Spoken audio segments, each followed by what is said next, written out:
Historical biopic films often invite audiences to learn something about a past historical event or figure, while also being entertained at the same time. This is something that creatives have been doing since Shakespeare and well before that. However, sometimes audiences are misinformed and believe some of the creative liberties that these filmmakers make over the fact. And sometimes films are more make-believe than having anything to do with the truth. Before we begin though, please give us a like, share and comment and subscribe to the channel. Every new sub helps us achieve our goal and keeps us motivated to create new content with you in mind. With that being said, I am your host Sarah, and here are 10 ridiculously inaccurate historical films. Number 1. Reagan. Now, anyone who studies economics or just history in general knows that Reagan is responsible for the majority of the downfall of American capitalism with his trickle-down economics plan. Aside from that though, there's plenty of rumours swirling around about his wife Nancy. And well, we're gonna try and keep it PG here. That being said, this film is pure propaganda at its finest, trying to put a happy face on many of the things Reagan put into action, as well as taking credit for things he actually had nothing to do with, outright lying to the audience. And it's a shame too, because the time Reagan was president, the US went through quite a shift, both in military power and civil rights. The Cold War was coming to a close and it seemed like peace was just in reach.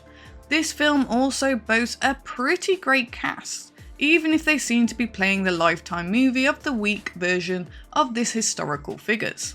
This film had the opportunity to show both the good and the bad that occurred during the time, but instead it spent its runtime trying to make Reagan into some kind of superhero. Honestly, there's not much else to say about it, but you can watch it over on Prime or Apple TV. Number 2. Jobs. Another fluff piece type of biopic, this time starring the usual charismatic Ashton Kutcher as Steve Jobs, the founder of Apple. The biggest problem with this film is how it pushes Steve Wozniak aside in order to make it seem like Jobs created everything that Apple is known for, when most of us know the truth. Steve Jobs was no better than Elon Musk, a guy who got rich off of other people's talents because he was good at smooth talking while being an utterly dislikable person in real life.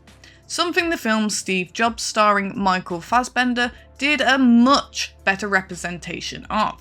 That isn't to say Jobs wasn't a visionary. He knew how to follow trends, knew what the people wanted from their technology, and he knew how to get investors primed up and how to market his product to make it seem like the average consumer could own something previously only thought available to the elite class. This film just wastes its time though. And while Kutcher did go full methods on this film by even adopting Jobs' fruitarian diet, it did nothing to save this miserable, inaccurate flick. Find it over on Prime, Netflix and Apple TV. Number 3. The Greatest Showman. Hugh, how could you? I know after doing Les Miserables, he was eager to continue testing out his musical muscles. And while a film about P.T. Barnum actually sounds interesting, once again Hollywood misses the mark by trying to portray a man who was known for animal cruelty, racism, sexism, and many other isms as some squeaky clean man with a dream. Barnum undoubtedly was the king of the travelling circus racket during his time, and he saw much success from it. But to get to the top, he stepped on a lot of people and broke a lot of moral and ethical codes along the way. The cast is rounded out with other great talents including Zac Efron, Zendaya, Michelle Williams and Rebecca Ferguson, and they all did a phenomenal job in their roles. And if this was just a film about a circus without any historical content, it would have been a very delightful musical. But alas, when it comes to historical accuracy, it misses the target by several miles. Feel free to see it for yourself over on Disney+, Apple TV or Fandango. Number 4. The Patriot. No matter how much trouble Mel Gibson's real life issues give him, I have to admit I love his movies, even this one. But man, is it off base. Granted, the family at the centre of this film isn't a real family from the American Revolution. They were made up for this story. But several of the battles and other characters they interact with were real, and that's where this film gets its history mixed up. From wrong locations to wrong timelines, and even having people survive things that they actually didn't. You could almost chalk this film up to an alternate reality multiverse what if kind of film, like the film Timeline with Paul Walker and Gerard Butler when they travel back in time and change things. Anyway, a fellow YouTube creator by the name of History Buffs did a deep dive into all the historical inaccuracies of this film, battle by battle in fact, so I highly recommend checking that out if you've got an hour or so to spare. Regardless, it is a fun flick to watch and the cannibal scene is epic. Head over to Netflix, Max, Prime, Apple TV or Fandango to see it yourself. Number 5. The Conqueror. There are so many things wrong with this film, and not only just with historical inaccuracies. Did you know almost everyone in this film suffered some kind of radiation poisoning and many died from it, developing cancers and whatnot? Yeah, well you can thank John Wayne for that, as this was his baby, and of course he cast himself as the Mongolian war chief even though he was white as snow. Blatant race issue aside, the film is just super boring and has little to nothing to do with the real events surrounding the Mongolian invasions of Southeastern Asia, with lackluster battles and long drawn out cinematic style shots that just show off the California countryside. Let's be honest, not many of you are eager to watch a film from 1956 in the first place. But for the film buffs out there, I really recommend you skipping this one, unless you're trying to get through a list of the 100 worst, most expensive films ever made. If that's you, you can check it out over on Prime, Max or Fandango. Number 6. Alexander. This one hurts a little as I also enjoyed the film, and even more so when the director's cut was released, which made much more sense by adding key scenes back in as well as reshuffling some of these events. Sadly, it didn't save it from being historically wrong. Most of you have only seen the original theatrical version anyway, and its errors are far more shocking. Not only does the entire country of Macedonia have Irish accents for some reason, the Persian army was grossly misrepresented, and many of the major events were compressed into a very small timeline, making the film appear as if it did all these things in a matter of weeks, where many of these campaigns took years.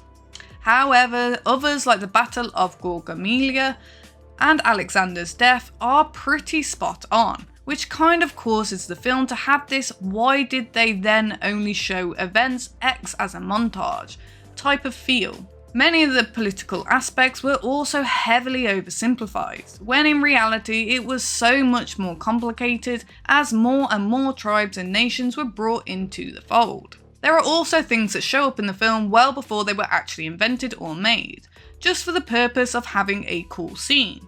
But if you're curious, head over to Prime, Netflix and Google Play to check it out. Make sure to watch the director's cut though. Number 7. The Blind Side. I remember when this film won all those awards and it was followed by a huge uproar by people claiming that this film was BS, to then have the actual football player that it's based on, Michael Orr, come out and say that the whole film was way off base. I mean, poor Sandra Bullock. If any actress has deserved accolades for her work in Hollywood, it's her. But this had to feel like a kick in the teeth. Now personally, I'm not a huge American football fan, but I do enjoy watching sports dramas from time to time. Most of them are just feel-good, family-friendly offerings anyway. A coach shows up to train a bunch of underdogs, and miraculously, they hit it big by the end of the film. Yay!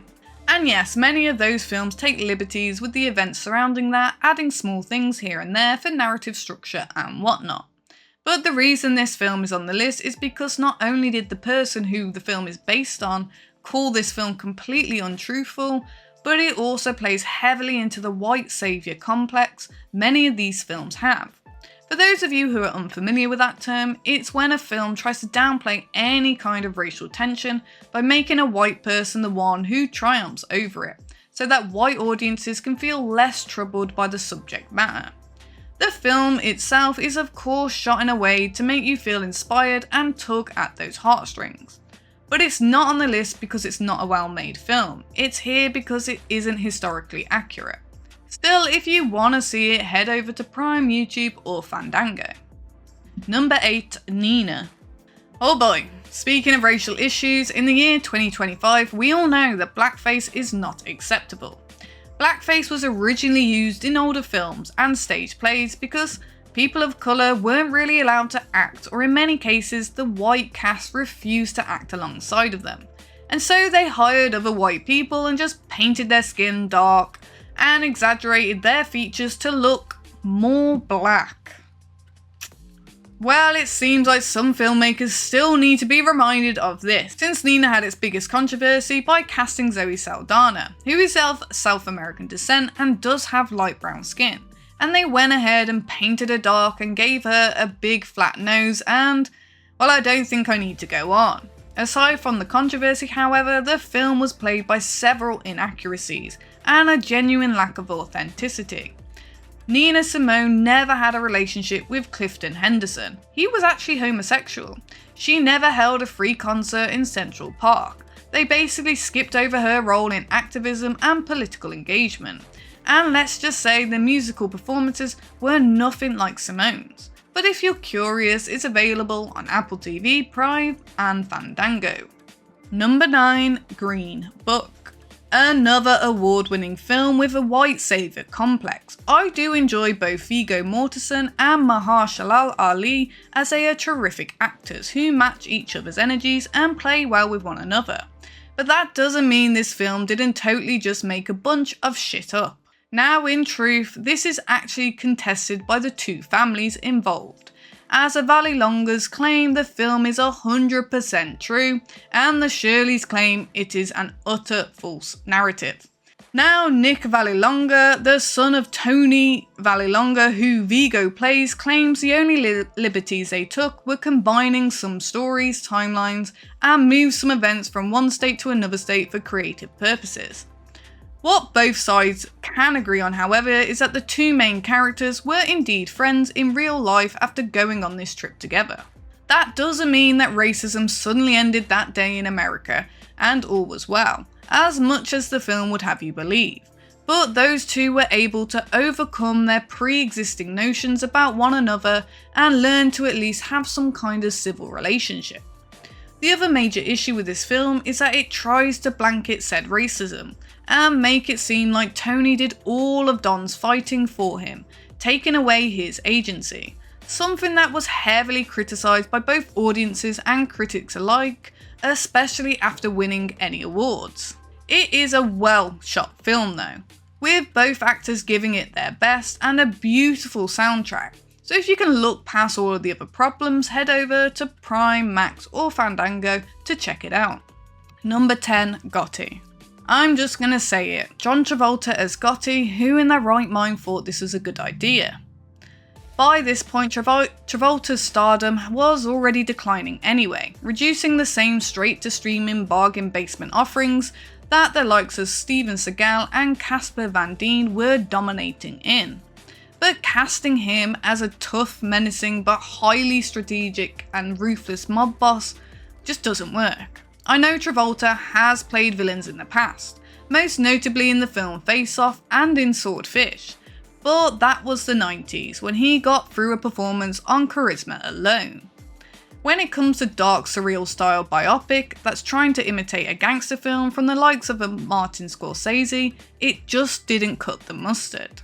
Now, the studio behind the film later on tried to excuse all the inaccuracies by claiming that the film was just satire, but let's face it, even then it's still no good, and half the stuff in it doesn't make sense or add up.